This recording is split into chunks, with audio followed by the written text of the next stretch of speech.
So in continuing with the collab reviews I've been doing, today we're going to be talking about 500 Days of Summer. And I'm bringing in my friend Blake Kennedy from Grinder for Life 27. He's a really good friend of mine and we're going to talk about it for you. The boy, Tom Hansen, grew up believing that he'd never truly be happy until the day he met the one. The girl, Summer Finn, did not share this belief. You should know up front, this is not a love story. Wow, Chris. This is what your channel smells like. All right, let's get to it. What are we gonna talk about today? 500 Days of Summer. Is it you, mother? Is it you making noises? Love you, mommy. One day, a man named Marc Webb got together his friends Joseph Gordon-Levitt and Zooey Deschanel, and ironically, one of the writers for this movie's last name is Webber. Director's name is Webb. Writer's last name is Webber. Anyways, he got these people together and he said, let's make romantic comedy history, people. And they all put their hands in the middle and they went, yeah! See, this movie is really important to me because it was the very first movie that I ever actually traveled out of my way to see. It was before I started doing my reviews on YouTube. I was just going to the local theater to see movies, and it was the first movie where I heard about it and I was like, oh, it looks so good. I decided to travel like an hour away to the theater that was showing it. It was the first movie where I did that. And boy, did I pick a good one. This is a rare movie that looks at a relationship in a realistic way, not Hollywoodized. It tells it in a very, very true fashion. It doesn't have any lies about it. And it also is a rare film that tells the romance from the point of view of the guy. And that is very, very hard to find. I think we should stop seeing each other. Just like that? Just like that. Start from the beginning and tell us what happened.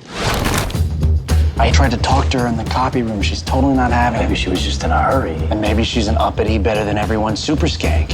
500 Days of Summer is my 16th favorite movie of all time. Yeah, I'm that guy. 500 Days of Summer does, which I really, really appreciate, is it is a romantic comedy. It's from the perspective of the guy. And I'm just going to come out and say it. I don't think I can relate to any movie as much as I can to this movie. I feel like I am this guy. This movie completely captures this guy's mindset. Completely. All these little tricks that this film does that some people might call pretentious or like too indie or whatever you want to say, all have purpose. They're all really clever. They're all really original. There's a lot of originality in this movie, but they all really capture what this guy's going through. This movie really perfectly captures, I'm saying the word capture a lot, but it does perfectly capture how relationships and breakups affect our lives. I'm able to relate to this movie so much because I've experienced things like this and I've seen things like this where it's happened to me and to other people, and it's so real. I've always kind of liked Joseph Gordon-Levitt. You know, I grew up with him, but this is one of the first movies where I was like, man,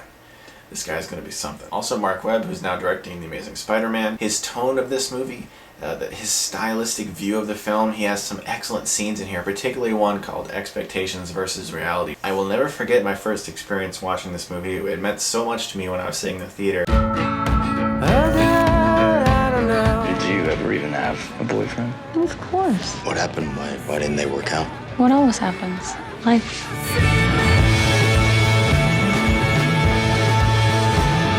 Largely due to this movie, Joseph Gordon-Levitt is one of my favorite up-and-coming actors right now. And I think in this film he perfectly masters the art of just playing a normal, average, everyday guy, but actually being an interesting, normal, everyday, average guy. Really, really, really like this guy. You're really, really interested in what's going on with him. The film is hilarious, but it's also very insightful. Like I already said, this movie refreshingly centers around the guy in the situation, not the girl.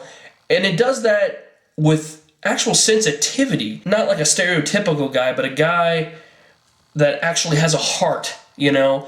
Because I'm going to come out and say it, girls screw over guys all the time in real life. How often do you see that in movies? Not very often. It's usually the guy screwing over the girl. And I'm not, like, I don't love this movie due to angst that I have against women.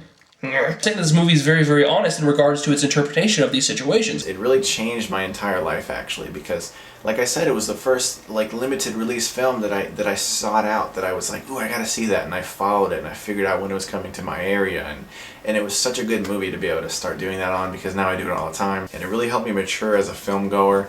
And it helped me to understand a lot more about how Hollywood portrays romance in films, because, you know, romantic comedies, they're so cheesy and unrealistic, and pop songs and everything. There's actually a whole scene where Joseph Gordon-Levitt's character talks about that, how romance is portrayed so unrealistically in Hollywood and in music, and how everyone has these weird expectations that aren't there.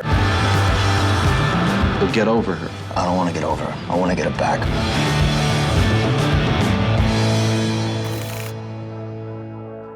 500 500 Days of Summer is definitely one of those movies that I wish there was more of. Those movies that gives me hope for the future of filmmaking. Reminder that there is originality left in there, that someone can do something different with a movie. I definitely think there needs to be movies as honest as this film is. Really inspired by people's situations that they've gone through. I can definitely tell that this movie was inspired by the filmmakers. Overall, 500 Days of Summer is one of the most charming, funny, clever, honest films I have ever seen. It is one of my favorite movies of all time. Like I said, number 16.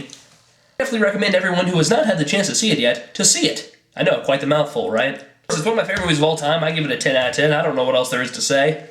You can watch me spin again. That's always fun. Oh boy. I'm already sick. 500 Days of Summer is my favorite romance film. It's hard for me to imagine another film being better than it in the romance category. It's so real. It's so well acted. It's so cleverly written. There's so many great scenes in this film. If you haven't seen it, I really suggest you check it out. I would give 500 Days of Summer an A. Been like Sid and Nancy for months now. We have some disagreements, but I hardly think I'm Sid Vicious. No, I'm Sid. Oh, so I'm Nancy. So yeah, take it away, Chris Stuckmann, or I don't know. Maybe Chris should end this video. Maybe he should like set his pants on fire or something. I don't know. Thank you very much, Blake. If you guys want to check out his channel, it'd be very cool. The link is in the underbar. And yeah, look forward to more classic reviews coming from me and other YouTubers. I'm working right now with a special person on a Jurassic Park review, so look forward to that.